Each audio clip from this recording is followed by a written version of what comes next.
Yo yo yo! What's popping, guys? Welcome back to some 2v2 this time, but it's Warrior Shaman, the classic. And facing another classic, Feral Disc Priest, which is really annoying, like really annoying. Uh, we, I'm gonna maybe move up in dampening soon enough. They had the pressure in the start, but that was Incarn, so whatever, just Link. He still had kick, so going for a cast would have meant getting kicked. Because, you never know if he's gonna kick instantly, because he didn't kick till then. So I wasn't expecting, or I didn't knew how he would have played that. So I just went for the Link. He still had Incarn for a few moments, so I didn't want to risk it. So yeah, I went for the safe place. Now a few moments later in dampening, I was playing very defensively, very conservative with my mana. I didn't purge, I think, at all. Um, you can play aggro, but it's kind of risky because if you do play aggro, you may actually have pressure and the game would be over sooner. But you never know if the warrior will have uptime, and you may actually purge for a while and then find out that the priest did not die or will not die. He used Rapture. I was trying to get every shield, and at this point the warrior got CC'd and I stopped purging. So basically that's an example of which, if I would do this in the opener, in the start of the game, the warrior will just get CC'd and I would have wasted mana for no reason. In dampening is different because my damage now actually matters. So if you can look like the priest is really out of mana, it's gonna get the fear, maybe, probably not. I don't really remember if he does or not. But yeah, basically played it safe and purging into high dampening, and should be a win soon enough. The priest cannot heal anymore. He has no mana and has like, if he does a buff, I'm just gonna purge it or he's gonna get executed, then yeah, he just gonna die. It was a lot of kiting involved in this game, and basically in every feral game. That's how they should play, hit and run basically. Now on Rogue Mage, oh my god, not Rogue Mage, Rogue Priest. But I have something, because I always see a Rogue and I always say Rogue Mage. They didn't really do anything. They didn't have pressure at all. I just killed the Rogue with electrocute, and the playstyle I had in this game was basically the same as with the other team. Conserve mana and go for the damage later on. Now it's probably a different team, or not really sure exactly. Still a Rogue Priest and sub. I don't know why they play sub intos.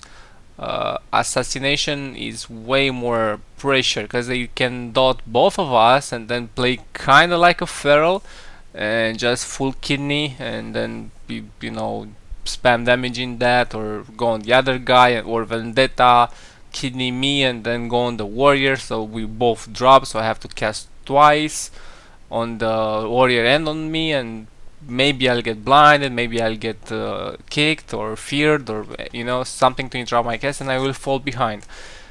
Sub, it's different. He could CC more, but you don't have that mortal strike from wound poison or whatever the assassination have, and you don't have the dot pressure. Sub has a dot, but it's not as powerful like Asa does, so I think sub in 2s isn't that great anymore.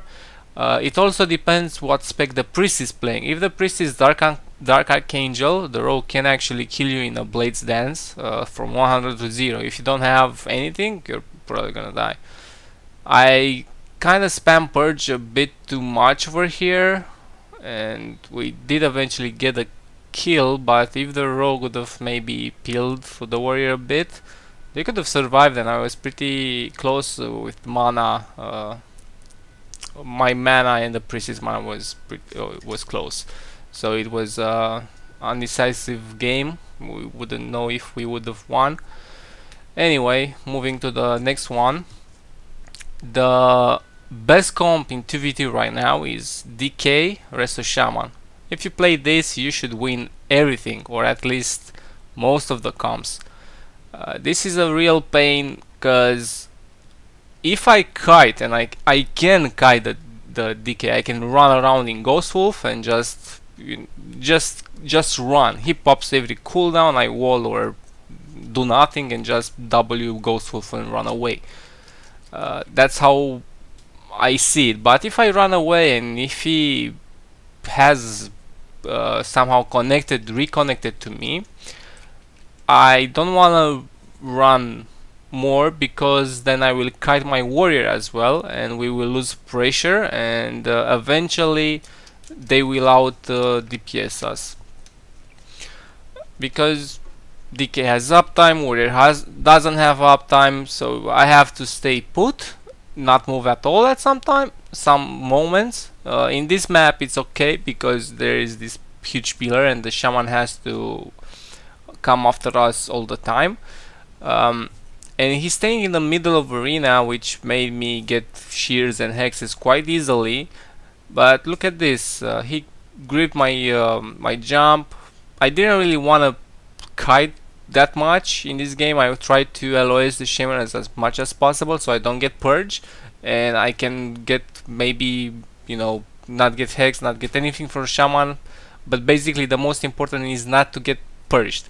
I went for a sneaky hex over there after the kick on the nature shit. He couldn't ground it anyway, but he could have kicked it. We did get some pressure out of that, kiting the DK kinda, but still close to the warrior.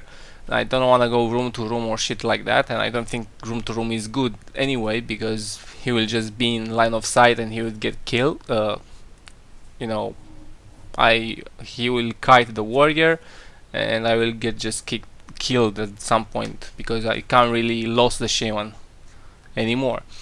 The shaman played very aggressive, so he purge, and I played conservative. I just purged a few times when the DK wasn't in line of sight to the shaman, and I was able to get so many hexes. I think I got like 4 or 5 hexes in this game, and they mattered a lot, because, you know, hex after the hex is gonna be a stun, or maybe stun and then hex, and then maybe fear and hex, and stuff like that. I actually got kicked before I dispelled here, so I didn't have dispel yet, so yeah, that was kind of weird. I think I dispelled not the necrotic, the other shit. What's it called? Soul Reaper. Yeah, I dispelled the Soul Reaper probably.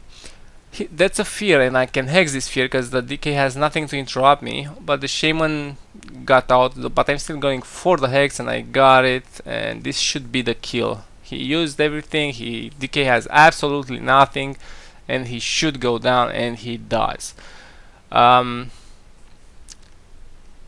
It's a really hard matchup, and the shaman played really aggressive. They wanted to win early and didn't really work out for them. But to be fair, they had some games where they pretty much blew me up. I think the overall score, it was 2-2. They won 2 and we won 2, or something like that. Or maybe there was another DK Shaman team, I'm not entirely sure. But this is for sure really hard. Basically because warrior cannot have uptime if I start running, so you have to sit in this position and start casting, else the warrior will just complain to me, or, you know, I will eventually get caught and maybe die, while the warrior could be somewhere in root on the other side of arena, and that's gonna suck quite a while. I managed to fake that full hex, and DK is going low, and he will probably go down or not. He actually got the link, which is pretty nice, I'm mad. He's a bit better with mana this game. He didn't purge as much, and they still had some pressure on me. I think less pressure than last game, that's for sure.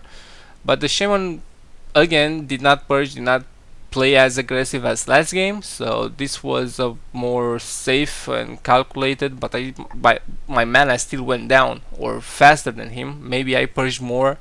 I still tried to LOS the DK, and he comes to LOS, then I purge once or twice to get the riptide off, and that's hefty more than 1000, probably like 3000 300,000 damage on the decay, which is significantly a lot. I mean, dampening, and this is okay dampening, kinda.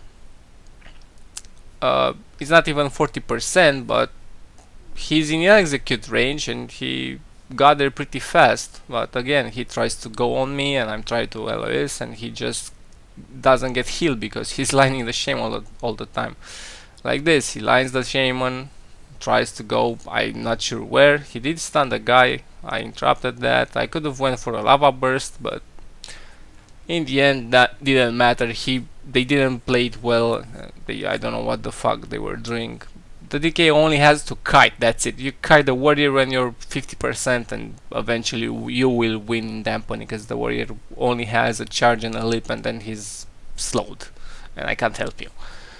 Again, the Feral Priest, I think they were on the alts on the first game, because it was basically the same name with 2 in the end, and now I think this is the main. And I actually saw this guy in my comment section, so props to him for watching my videos, PokeJump, and GG's dude. I don't think they have any chance versus this. Their most effective strategy is to dot both, in my opinion, dot both and kite, and don't let warrior have uptime at all. But if they don't kill in dampening, we should win. I feel like, well, it's Mortal Strike, and Mortal Strike is really huge, especially Sharpen. Basically, you cannot get healed when Sharpen is on you. So that's like a stun into a Sharpen, and then maybe a Hex or a Fear, but Hex doesn't matter because can get dispelled. But still, Stormbolt and Sharpen, that's like, what, 5 seconds at least of CC, even if they're relentless. So yeah, that's pretty impressive. You know, CC from the warrior alone. I was playing Cap in hopes to get a priest in stun and maybe the feral as well. I don't really have anything else to play. I could play Voodoo. Root does nothing basically, maybe stops a fear on me or something like that, but it's not really worth it. Like, for example, I could have rooted the priest before this fear, before the incap, but then the priest did trinket and he would eventually got the thing as well. And the stun, I feel like it's most impactful, and if they're not looking for it, they will get stunned and maybe double stunned, and we get a lot of pressure out of that. The feral will just re-stealth. I could have go after him, but I decided not to. Gonna cap the priest, so that was almost double cap.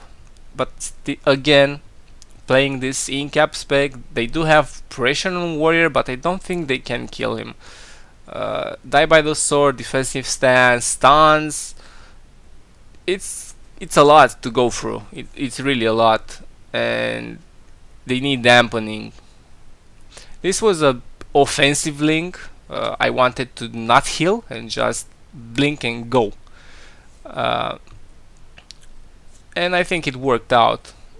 We got a lot of momentum off it. He walled. The priest used everything. He doesn't have anything, and he will just go down. The other option was to save Link and spam cast the warrior, and maybe after like 6 casts he would be full, but we wouldn't be able to go after them, and maybe the priest would have drinked a bit. Probably not, but still it would have been a more risky maneuver, let's say. Like, look, incap, brute, stun, that's a lot of CC.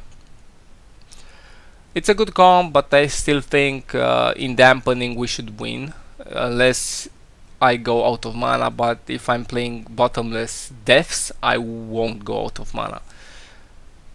This is the first actually is not the first assassination, but it's one of the first assassination that we faced in twos today. Today, when I played, a few days ago actually, and from the start, from the get-go, they had a lot more pressure. I don't think this rogue played it entirely well. I really think he should have went me way more and not just dot me like rupture, just go on me, kidney me, fuck me up. His priest was really good on mana. He was playing Solas, I think that's the call, how it's called when you press an ability and you gain some mana every 8 seconds or so. So his mana was way better, not way better, but it was better than mine. So I think if he would have kidneyed me and maybe Vendetta Warrior while kidney go me, they would have had way more pressure even in the start. And again, the priest needs to do damage, more damage. This priest didn't really go for damage that much. I did force a trinket over there with my hex. I don't know why he didn't death it. He probably doesn't play it. I'm not entirely sure. I don't remember if he used it once or at all. So we got a few kind of some momentum out of that, but not really. The rogue was still really high HP, and now blind on me, kidney on the guy, sap. I'm playing relentless, and I cannot go out of this. I maybe should go trinket, maybe, not entirely sure. The warrior was fine, so I just went for a drink, seeing that Vendetta was on cooldown for quite a while. It was a okay. I didn't really get any mana, but I got the rogue off the warrior for a bit, which meant I can cast a few heals now. That shining force from the priest was actually kiting the rogue, and again I got a few heals off. It's only 50% dampening almost, but because of the wound poison, I casted like 3 heals, and in that time when the warrior was getting away from the rogue, was kiting the rogue, and his HP didn't really move. I went for a hex on the rogue for trying to still top my warrior, but couldn't really get there. I should have worshipped me, but I wasn't entirely sure if the rogue wanted to go me. Like he was not really doing damage. I wasn't sure if he's pulling energy or some shit, or wanted to kidney me. So yeah, I just decided not to worship myself. I feel like Asa kills warriors and shamans kind of equally. I mean, I'm squishy, he's squishy, doesn't really matter. He can go whoever he wants. But for some reason this guy's pressure wasn't that high, or at least he let me cast way too much. The only thing differently I think he could have done is every kidney on me, and every step kick, or he should try to drag the warrior towards me, so then he can focus kick or kick me way easily. And instead he was playing kinda mid arena, not really doing anything to me. I mean, look, again, a kidney on the warrior does nothing. Okay, you don't get damage for a few moments, but then what? You don't kill anyone, so you're going for a more defensive position and trying to survive more and get more into dampening, but you will die because of execute at some point. Like, he got the fear, and I go for a hex. I should have waited and hexed the priest. I actually thought he's gonna switch on the priest, because so far when playing with sub he was killing either priest or rogue, but that single switch also made the priest confused, and on the side that he didn't really have mana to top anymore. I mean, other than that, the priest didn't really know who is the target, and his rogue just died. So yeah, thanks for watching. This was Warrior Shaman, a classic. It's like since TBC in this comp. I'm glad it's still working, and yeah, thanks for watching, and see you in the next one. Bye bye.